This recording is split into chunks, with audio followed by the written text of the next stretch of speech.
आसावा brothers commerce junior college, concept based education, जहां सपने सच होते हैं। हेलो बच्चों, प्रीवियस लेक्चर में हमने डिस्पर्शन को स्टार्ट किया था। हमने डिस्कस किया कि डिस्पर्शन मीन्स जो एवरेज से डेविएशन आता है, डिफरेंसेस आता है, उसके लिए हम डिस्पर्शन की हेल्प लेते हैं। कुछ एक्सपेक्टेशंस होते हैं, कुछ एवरेजेस होते हैं। हमेशा वो एक्सपेक्टेशंस या एवरेज जितना है उतने वैल्यूज आएंगे, उसकी कोई गारंटी नहीं। हमने कुछ एग्जांपल देखे थे बैट्समैन से रिलेटेड। ओके, तो अगर क्रिकेट मैच में जब न्यू बैट्समैन आता है तो आपने देखा कि ग्राउंड में आते वक्त टीवी पे आपको उसका पूरा रिकॉर्ड मिलता है कि उसका एवरेज कितना है, स्ट्राइक रेट कितना है। तो एवरेज अगर 50 है तो एक्सपेक्टेशन होता है कि 50 का स्कोर तो भी कम से कम करेगा, 60 है तो 60 करेगा। लेकिन हमेशा वो बैट्समैन 50 या 60 का स्कोर नहीं करता है, जितना एवरेज है उतना, उससे ज़्यादा करता है या फिर उससे कम भी कर सकता है। तो वो जो डिफरेंसेस आते हैं, जो डेविएशन होता है, ओके, उसे मेजर करने के लिए डिस्पर्शन की हेल्प ली जाती है। तो हमने फर्स्ट स्टडी किया रेंज क्या होता है। Range is the difference between largest value and smallest value. और सेकेंड देखा हमने क्वार्टाइल डेविएशन कैलकुलेट करना। क्वार्टाइल डेविएशन को ही हम semi inter quartile range deviation भी कह सकते हैं। Okay, now Q3 minus Q1 divided by 2, ये सिंपल हमारा क्या है, फॉर्मूला है। Okay, Q3 minus Q1 divided by 2, ये हमारा क्वार्टाइल डेविएशन का सिंपल फॉर्मूला है। चलो, तो अभी हम क्वेश्चंस को सॉल्व करते हैं। प्रीवियस सेशन में हमने सिंपल सीरीज जो होता है, रॉ डेटा जो होता है, उसके क्वेश्चन देखे थे। आज हम group data and ungroup data के क्वेश्चंस को कवर अप करेंगे। Okay, so first question page number 26 exercise का क्वेश्चन है, क्वेश्चन नंबर 6। एक्स दिया है हमें 24, 25, 26 टू 30 फ्रीक्वेंसीज दी है। ओके, रेंज कैलकुलेट करते हैं तो हमें फ्रीक्वेंसी की ज़रूरत नहीं होती है, एक्स से काम चलेगा। लेकिन क्वार्टाइल डेविएशन कैलकुलेट करना है तो हमें रेंज की ज़रूरत पड़ेगी ना। X and F, first step हमारी क्या होती है, less than C F find out करना, मतलब क्यूमुलेटिव फ्रीक्वेंसी। तो यहाँ पे आ गया 6 प्लस 5 हम करते हैं तो ये आ जाएगा 11 प्लस 3 14, 14 प्लस 2 16 प्लस 4 करते हैं 20, 27 एंड 30। तो यहाँ पे n हमारे लिए आ गया 30, कैपिटल N या फिर स्मॉल n दोनों भी चलेगा, 30। नाउ Q1 कैलकुलेट अगर करना है तो Q1 के लिए Q1 is equal to n plus 1 upon fourth value, n plus 1 upon fourth value. अभी 30 प्लस 1 हम करते हैं तो 31 upon fourth value. Now 31 upon 4 कितना आएगा, 31 अपॉन 4 अगर हम करते हैं 31 अपॉन 4, 4 7 जा 28, 3 बचेगा, पॉइंट ले लेंगे 0, 4 7 जा 28, अगेन 2 0 और ये 5, तो 7.75। So Q1 is equal to what, 7.75 value, 7.75 value. अभी 7.75 कौन से CF में लाई कर रहा है, 11th में। 6 से ग्रेटर है लेकिन 11 से स्मॉलर है, तो 11 में हमारा 7.75 कवर हो रहा है। और इससे रिलेटेड रिस्पेक्टिव x की वैल्यू है 25 and therefore Q1 is equal to 25।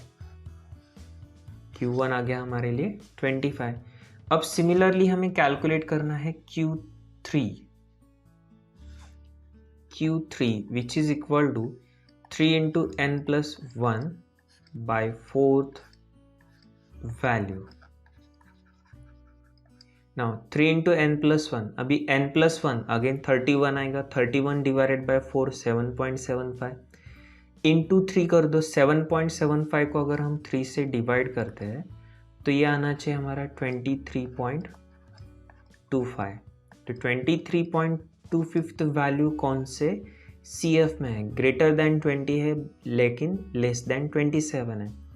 और इस वजह से हमारा Q3 होना चाहिए 29, ओके। 23.25 20 से ग्रेटर है, 27 से छोटा है, इसलिए Q3 इज 29।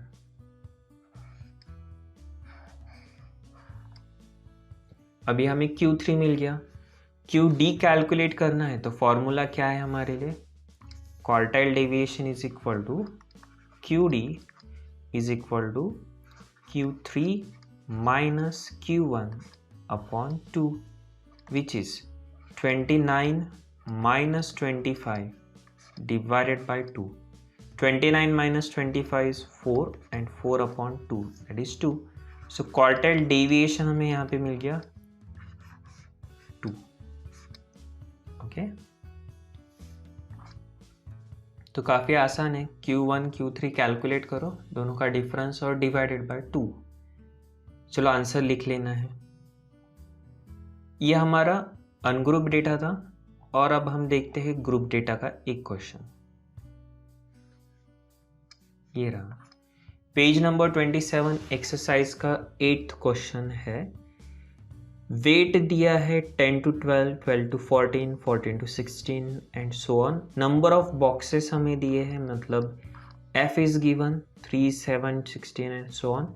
CF हमें ऑलरेडी दिया है।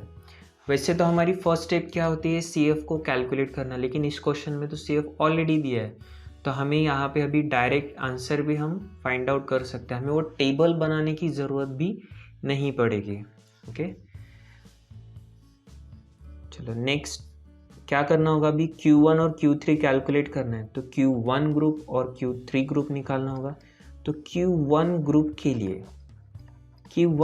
लिए हम क्या करेंगे, n/4 वैल्यू फाइंड आउट करेंगे, करेक्ट। Q1 के लिए n/4 value. Now n/4, n है 60 अपॉन 4 ये होता है 15। तो 15th वैल्यू देखो, 15th वैल्यू कहाँ पर आएगी, 26 से लेस देन, CF में देखना है less then 26, okay.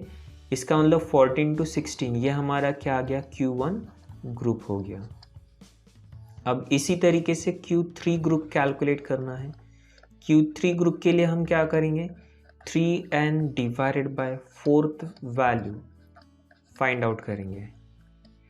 Now 3n upon 4, n upon 4 हमारा 60 अपॉन 4 कितना आ चुका है, 15 को 3 से मल्टीप्लाई करेंगे तो 45। तो 45th वैल्यू कहाँ पर है, 45 लेस देन 58 में कवर होता है, तो ये हमारा Q3 ग्रुप आ गया, ये हो गया Q3 ग्रुप। और अब फॉर्मूला यूज करना है, याद है formula, Q1 is equal to L1 plus L2 minus L1 upon F into n/4 minus CF, ठीक है। देखो आपने ये फॉर्मूलेस ऑलरेडी पढ़े हैं प्रीवियस चैप्टर में, प्रीवियस चैप्टर नहीं देखा है तो पहले वो चैप्टर देख लेना है, ओके, तो ही ये फॉर्मूला समझ में आएगा।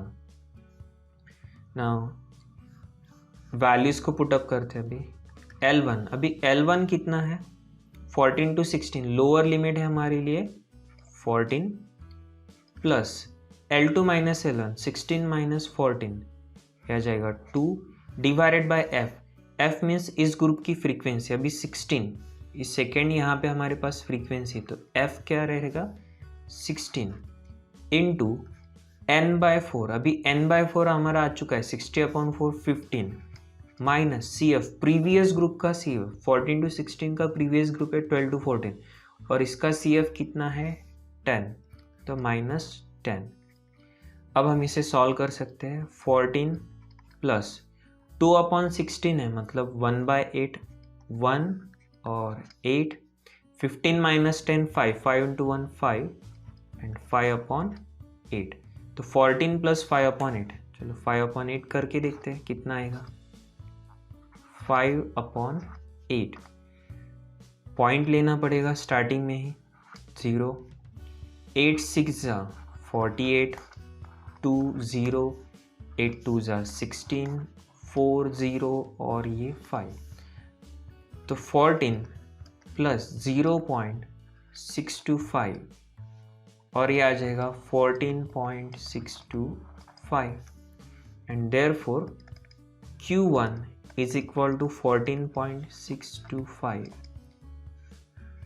Q1 हमें मिल गया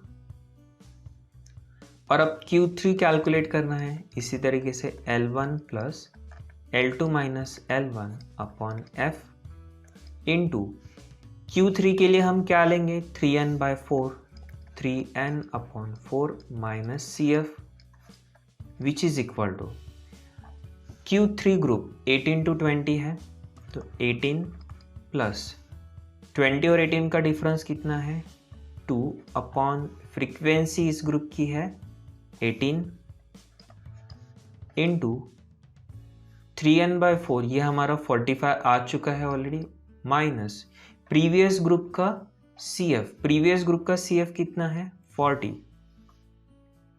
चलो वैल्यूज हमने पुट अप कर लिए। अब 18 प्लस 2 अपॉन 18 कितना हो जाएगा 1/9। 45 माइनस 40 अगर हम करते तो आ जाएगा 5। नाउ 18 प्लस 5 डिवाइडेड बाय 9, अभी एक पॉइंट ऑलरेडी लेना पड़ेगा 50। 9 5 45 आएगा 50 माइनस 45 5 बचेगा अगेन 9 5 9 5 तो ये 0.555 ऐसे आ जाएगा। तो हम इसे राउंड ऑफ कर लेंगे 56। ओके सो 18 प्लस 0.556 तो आ जाएगा 18.556। Q3 हमें मिल गया 18.556।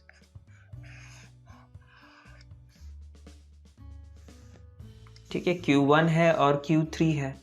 अब QD हम कैलकुलेट कर सकते हैं। QD is equal to Q3 minus Q1 divided by 2 that is 18.556 minus 14.625 divided by 2। चलो 18.556 minus 14.625। now 6 minus 5 1, 5 minus 2 3, 15 minus 6 9, 1 लेंगे 18 minus 5 3 और ये 0 तो ये आ गया 3.931 डिवाइडेड बाय 2। ठीक है 3.931 को हम 2 से डिवाइड कर लेते तो 2 1 ज़ा 2 1 आएगा 0.9। ठीक है पॉइंट को टेम्पररी इग्नोर कर दो, बस ऊपर पॉइंट दे देना है। पॉइंट को अभी क्या करना है टेम्पररी इग्नोर करना है। 2 9 ज़ा 18 होता है 1 ऊपर से 3 ले लिया 2 6 ज़ा 12 1 आ गया ऊपर से 1 ले लेते हैं 2 5 ज़ा 10 1 और ये 5 1.9655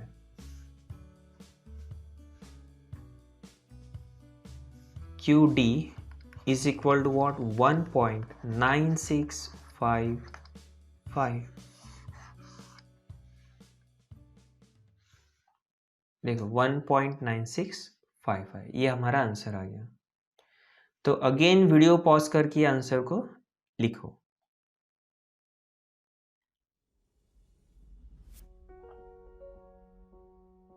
ठीक है तो अगर आपको क्वार्टाइल कैलकुलेट करना आता है तो ये कैलकुलेट करना भी आसान है। और सेल्फ स्टडी के लिए आपको 2 क्वेश्चंस रहेंगे।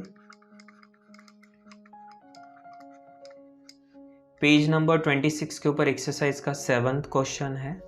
ओके ये क्वेश्चन और सॉल्व एग्जाम्पल आपको मिल जाएगा पेज नंबर 26 के ऊपर। ठीक है और इसी के साथ हमारी इस चैप्टर की फर्स्ट एक्सरसाइज भी कंप्लीट होती है। थोड़ा सा छोटा चैप्टर है, जल्दी ख़त्म हो जाएगा। पार्टीशन वैल्यूज़ काफ़ी बड़ा था।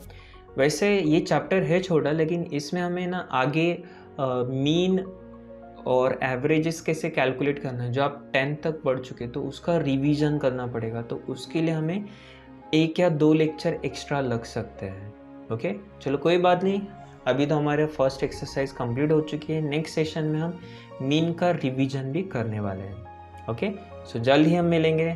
Thank you.